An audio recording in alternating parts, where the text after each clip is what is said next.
high position on the entire level map. For this reason, we have to create two new variables. Player X for all sprites. Now, as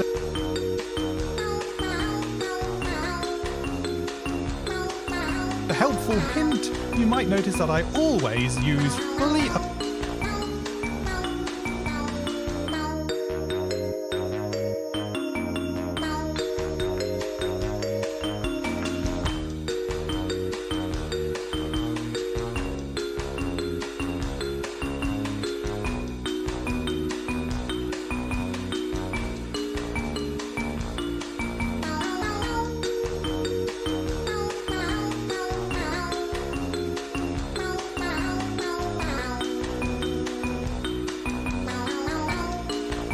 uppercase letters in my variables that are for all sprites. And now we need to create another variable, player Y, also for all sprites. We'll start the game by setting player X to 0 and set player Y also to 0. Great. For now, that's the setup done. Next up, we want to begin our main game loop. This is where all the action takes place, controls are checked and the player is moved, and then the update screen. One thing you learn real fast when coding game engines is that we'll always need a way to start, pause, stop and restart these game loops. So, broadcast a new message, start-game loop.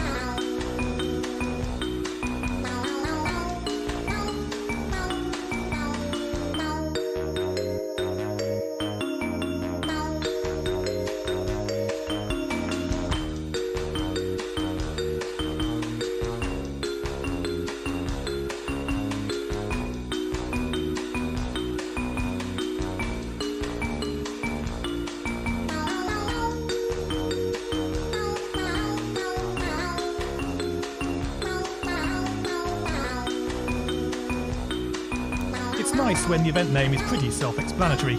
I'll drop in a when I receive start game loop in preparation for all our coding. But before we go on, let's consider the stop game loop code. When I receive a new message, stop game loop. And we can simply drop in from the controls category a stop. And we want to stop other scripts in.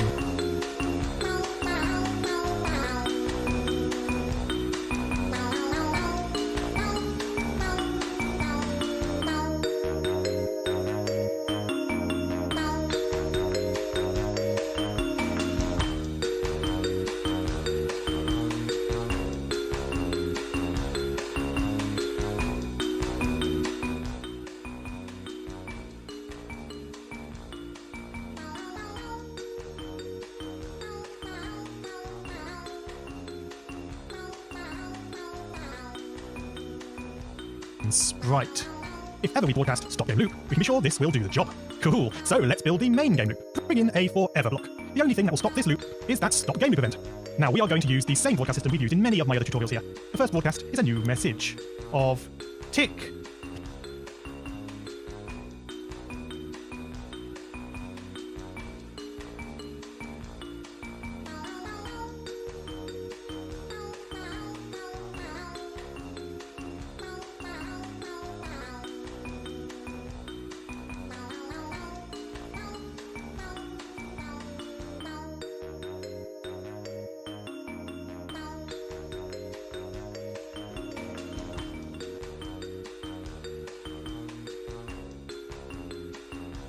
Player.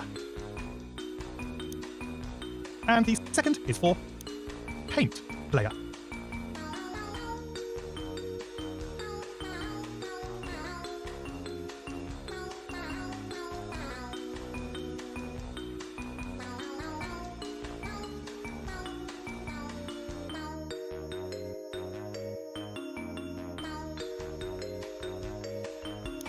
In summary, this will run the tick player scripts first, and then the paint player scripts next, before Scratch then hits the end of this forever loop and the frame is complete. At this point, the game screen updates to show the changes before this loop starts all over again. The benefit of using this broadcast system is that it also allows us to synchronize our game loop across all the sprites in our game. Right now we are only working with the player sprite, but later on we'll be be adding the tiles, NPCs, and who knows what else, so we can look forward to all of that in future episodes. Quickly tidy up then, and we'll begin by coding the when I receive paint player. It would be hard to work on the rest of the scripts if we can't see the player painted to the screen. And for now,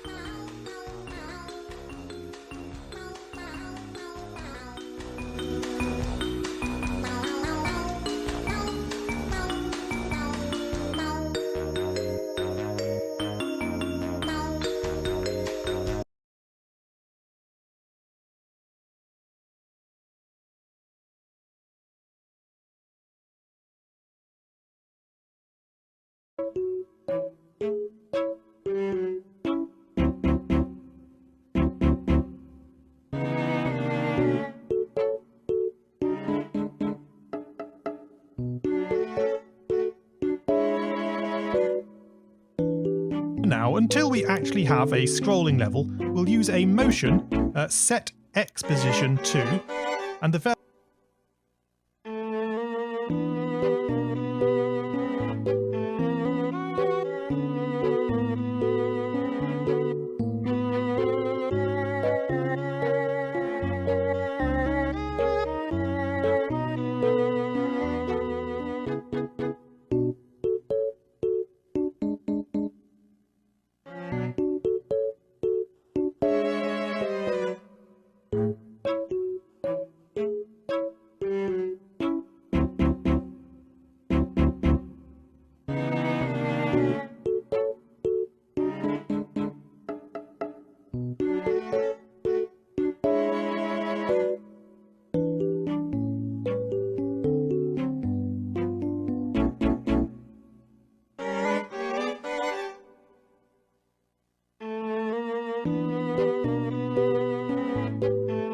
variable player X. And we can have a set Y to, and the variable player Y. What this means is, if we were to switch the player X reporter to be a slider variable, then we can run the project and ta-da! The player's position is linked to the player X variable.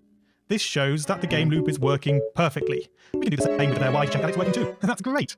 Also, if we stop the project without the game loop running, you'll see that the sprite position is no longer updating. So our next job will be to add keyboard controls for our player. When I receive tick player. And yes, first we detect the keyboard controls. So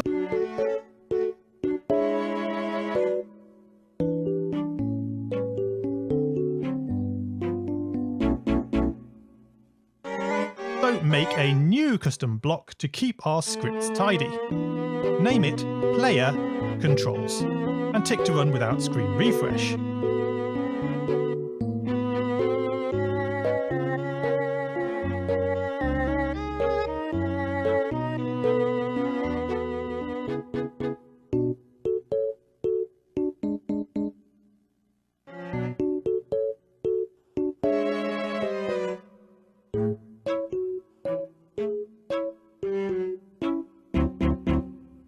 Have you seen my crazy cool joysticks tutorial? If not, then it may be worth giving that a watch. You may even want to add it to this project. The reason I ask is that we need to implement 4-way movement, and this is best described by the movement of a joystick. A joystick has 2 axes of movement. Joystick X is for left or right, and joystick Y is for up and down. We'll replicate that in Scratch using 2 new variables. Joystick X for this sprite only.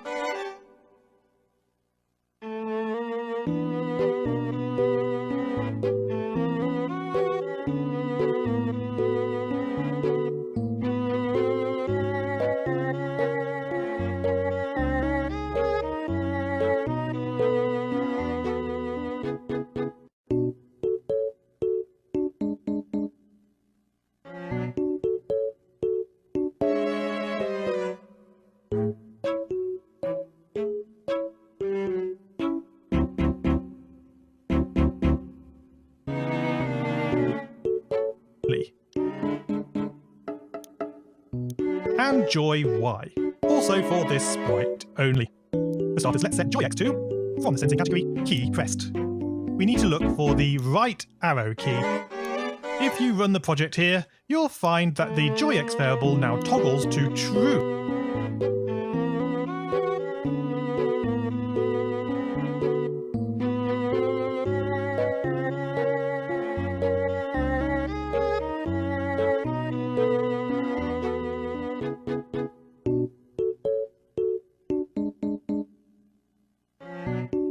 when the right arrow is pressed and false when it's not. Now,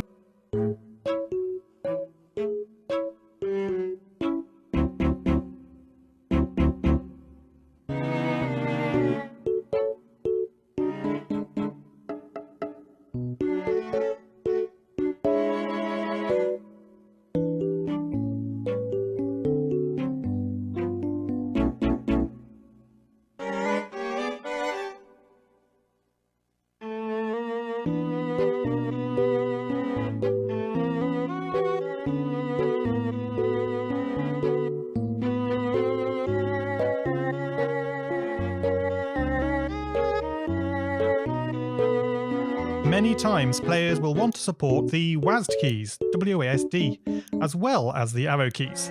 For that, we can use the OR block and set JoyX to key right arrow pressed or key D pressed. Now, pressing either of these keys causes JoyX to become true. That's excellent. So how about the left key? Duplicate the OR block and change the keys to left arrow and the A key.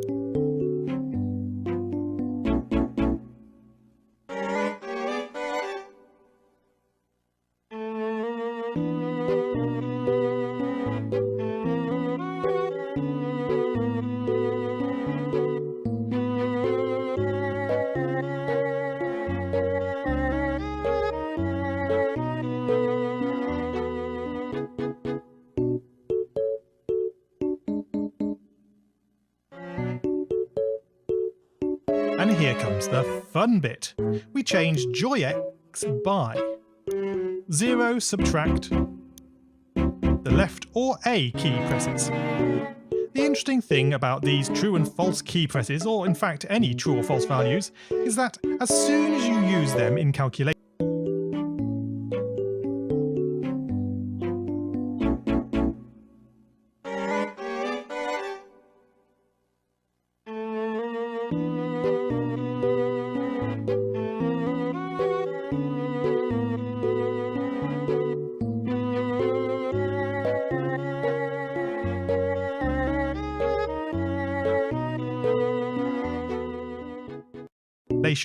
the true value gets counted as a 1, and the false values become zeros. So, if we press the left arrow only, then this second change will subtract 1 from JoyX. Looking at the running project, pressing right gives a value of 1, and left -1. Perfect. Let's do the same for Joy.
Joy Y.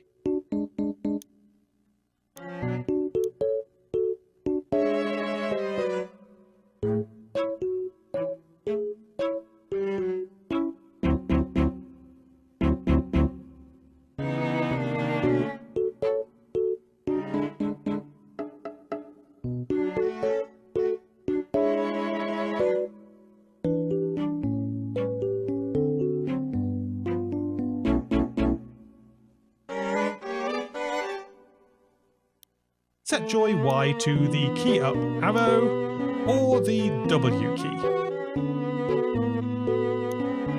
changing joy Y by 0, subtract the down arrow or the S key. Great! We can just test that works okay by slapping that green flag and confirm we can toggle the left, right, up and down keys and the W, A, S and T keys. Nice work. It won't be hard to get our player moving around from this. Come back to the when I receive tick player script and we'll make a new custom block naming it try move with an input named dx and another dy. This is the distance we want to move in.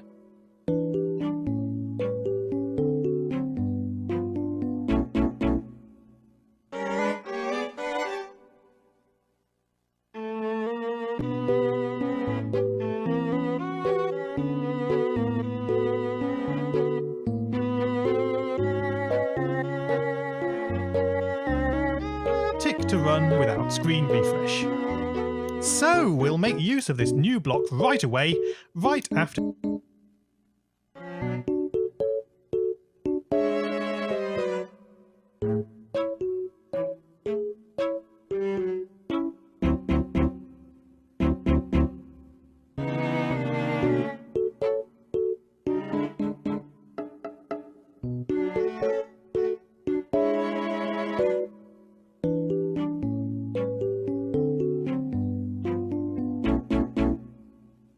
Checking the player's control keys and pass in the resultant joy X and joy Y values. Now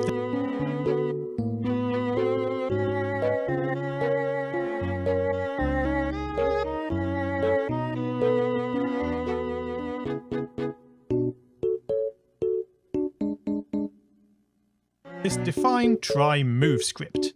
Later on we will need to perform collision detection and the like in here, but for now let's simply move the player without worrying about such things. Change player X by the DX input. And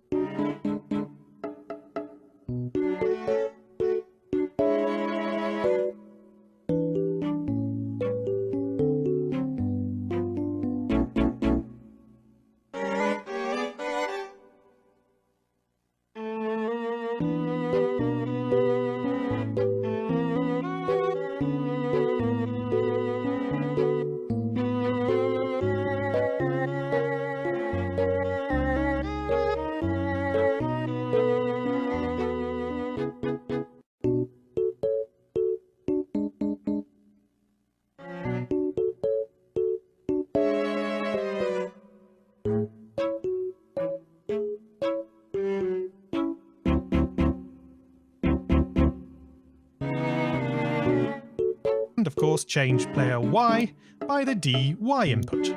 Splendid! Smash that green flag! Holding down any of our direction keys should now send a player, well, it's fair to say they are hardly hurtling around the screen, but it's fantastic that we've got movement in all 8 directions, that including diagonals now. Do check each direction of movement. If any key moves the player in an unexpected way, then now is the time to double check your scripts before moving on. If you want a bit more speed to your player's movement, and I certainly do, then we'll do this in the tick player script. Just multiply joy X by 5, and multiply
joy y by 5. Now here's an interesting thing. You may have noticed, while playing other top-down games on Scratch, that moving diagonally can make your player move considerably faster than just moving left or right alone. This is because, if we consider our joy x and y values before we added our multiply by 5, moving up or right individually moves us a distance of 1 pixel. But when we move both up and right at the same time, the distance travelled is actually closer to 1.4 pixels, and that is 40% faster. To fix this, we need to normalise the joystick movement speed to account for these diagonals, and the way we do this is to divide the joystick x and y by the distance. A spot of Pythagoras will give us that, and there, that looks perfect. Back in our code then, make a new variable, joy dist.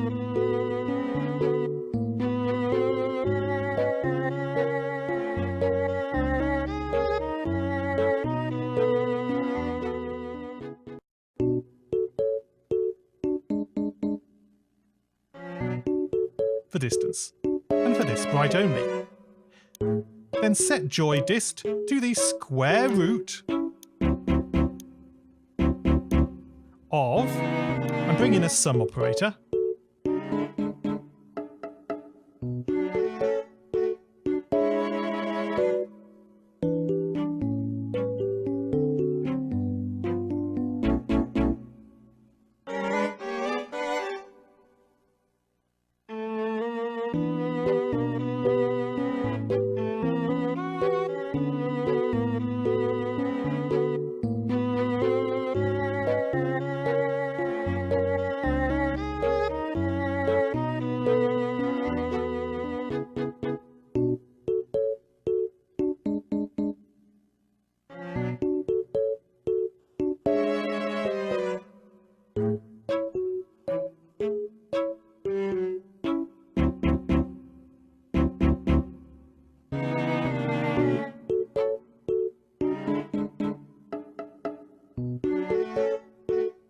and 2 multiply blocks. And we want joy x multiplied by joy x and joy y multiplied by joy y. Cool. Pop.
the project and checking what values appear when you move around the screen. You should see zeros, ones, and 1.414214 for the diagonals. Also, see how the distance is never negative, even when moving left or down?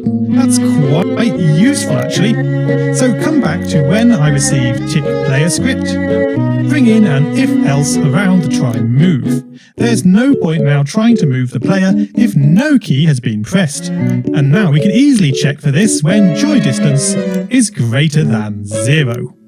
Why not just give that a quick playthrough to ensure that nothing has gone awry?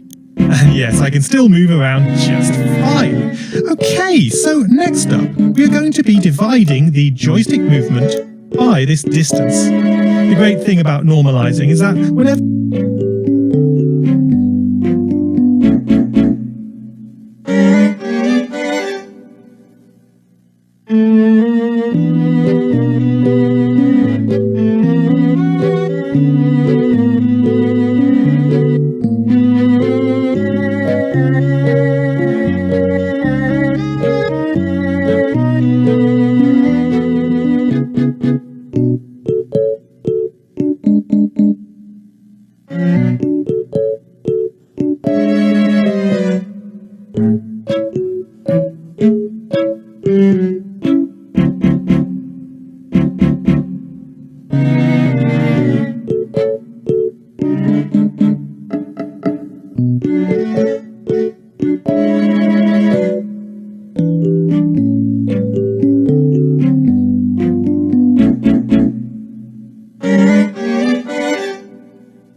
Mm-hmm.